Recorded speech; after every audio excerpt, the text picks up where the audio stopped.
একটা অন্যরকম ব্লগ নিয়ে আসছি তোমাদের জন্য। ছোট মাছের অর্থাৎ চুনো মাছের বাটি চচ্চড়ি। এখানে নিয়ে নিয়েছি 300 গ্রাম চুনো মাছ। তো এই চুনো মাছটা দিয়েই কিন্তু আমি আজকে চুনো মাছের বাটি চচ্চড়ি রান্না করব। জন্য আমি নিয়ে নিয়েছি একটা আলু, সাথে এই আলুটাকে একদম আলু ভাজার মতো ঝিরিঝিরি করে কেটে নেব। সাথে নিয়েছি কিছুটা রসুনটাকে থেতো করে নেব। নিয়েছি 2টো টমেটো, মাঝারি সাইজের একটা পেঁয়াজ আর 10টা কাঁচা লঙ্কা। চুনো মাছের বাটি চচ্চড়ি যেহেতু একটু ঝাল ঝাল মাখা মাখা হবে, বেশ টেস্টি হবে, তো সে কারণেই 10টা কাঁচা লঙ্কা কিন্তু নিয়েছি। এবার ভালো করে ধুয়ে পরিষ্কার করে একটা বাটির মধ্যে নিয়ে নিয়েছি। এবার এর মধ্যে একে একে ঝিরিঝিরি করে কেটে রাখা আলুগুলো দিয়ে দেবো। যতটা পরিমাণ চুনো মাছ সেই পরিমাণ অনুযায়ী কিন্তু আলুগুলো কেটে দিতে হবে। তো আমি একটা মিডিয়াম সাইজের আলু নিয়ে নিয়েছিলাম, সেটাই চুনো মাছের মধ্যে কিন্তু আমি দিয়ে দিলাম। এবার এর মধ্যে দিয়ে দেব কয়েক কোয়া থেতো করে রেখেছিলাম রসুন, সেই রসুন কোয়াগুলোকেও এর মধ্যে দিয়ে দেব ঝিরিঝিরি করে আলু ভাজার মতো করে কেটে রাখা পেঁয়াজ কুচি। একইভাবে কেটে রাখা টমেটোগুলোকেও কিন্তু এর মধ্যে দিয়ে দেব মাছের মধ্যে। লম্বা লম্বা করে কেটে রেখেছি টমেটোগুলো, এবং একটু ঝাল ঝাল হবে বলে 10টা লঙ্কা লম্বা লম্বা করে ফালি করে কেটে নিয়েছি, সেগুলো কিন্তু এর মধ্যে দিয়ে দিলাম। এবার এর মধ্যে মিশিয়ে নেব একে একে সব মশলাগুলো। দিয়ে দিচ্ছি হলুদ, পরিমাণ অনুযায়ী জিরের গুঁড়ো, লাল লঙ্কার গুঁড়ো, দিচ্ছি স্বাদ অনুযায়ী লবণ, সব শেষে সর্ষের তেল। এই সর্ষের তেলটা দিয়ে এবার, এবং এর মধ্যে দেওয়া যে মশলা সব দিয়ে কিন্তু এবার পুরো মাছটাকে আমি মাখবো। ভালো মতো মাছটাকে এবার মাখতে হবে।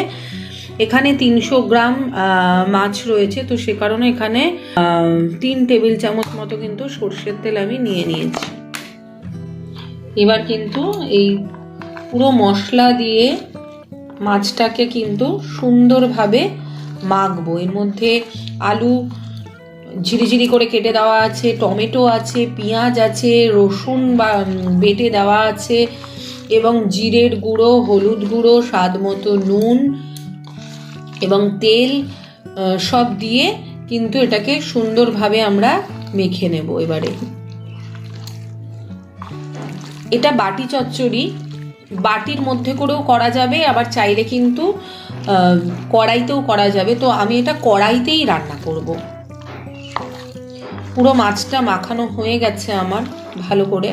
তো এবার এটা পুরোটা আমি কড়াইয়ের মধ্যে ঢেলে দেবো। কোনো রকম কোনো জল দেওয়ার প্রয়োজন নেই, কারণ এটার মধ্যে যে আলু রয়েছে, টমেটো রয়েছে এবং নুন দেওয়া রয়েছে, এই সবটুকু দিয়ে কিন্তু যখন কড়াইতে দেওয়া হবে, মিডিয়াম টু লো হিটে যখন বসানো হবে, তখন কিন্তু এখান থেকে প্রচুর পরিমাণ জল এমনিই বেরোবে। তো সে কারণে এটার মধ্যে আলাদা করে জল দেওয়ার কোনো প্রয়োজন নেই। এই মাছ মাখাটাকে এবার আমি কড়াইয়ের মধ্যে দিয়ে ঢাকা দিয়ে মিডিয়াম টু লো হিটে বসিয়ে রাখবো। আমি কড়াইতে দিয়ে দিয়েছি এই মাখাটাকে। এবার এই ছোট চুনো মাছের বাটি চচ্চড়ি কিন্তু এবার তৈরি হওয়া শুরু হবে।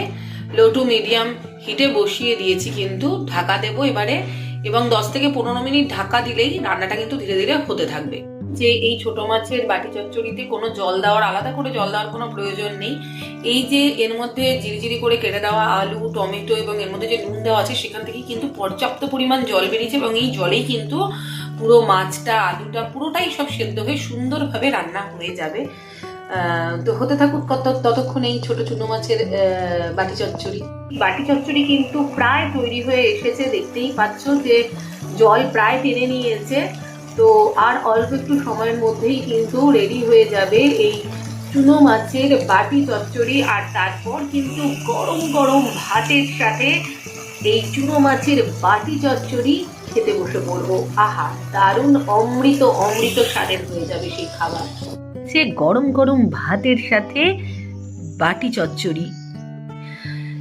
একটু টেস্ট করে দেখেছি, অপূর্ব স্বাদের হয়েছে। তোমরাও কিন্তু চাইলেই বানিয়ে খেতে পারো এবং রোজ রোজ একঘেয়েমি মাছের স্বাদের বদলে রুচি পরিবর্তন করার জন্য কিন্তু এই চুনো মাছের বাটি চচ্চড়ি মুখের রুচির কিন্তু একটা অদ্ভুত পরিবর্তন আনে। তো চলো ততক্ষণ আমি খেয়ে নিই। আর তোমরাও কিন্তু যারা আমার এই ইউটিউব চ্যানেলের নতুন বন্ধু, যারা এখনও আমার ইউটিউব চ্যানেলটি সাবস্ক্রাইব করোনি, তারা অবশ্যই সাবস্ক্রাইব করে নাও জীবনের হইচই এই ইউটিউব চ্যানেলটি, এবং অবশ্যই পাশে থাকা বেল আইকনটি প্রেস করে পরবর্তী আপডেটের জন্য অপেক্ষা করতে থাকো।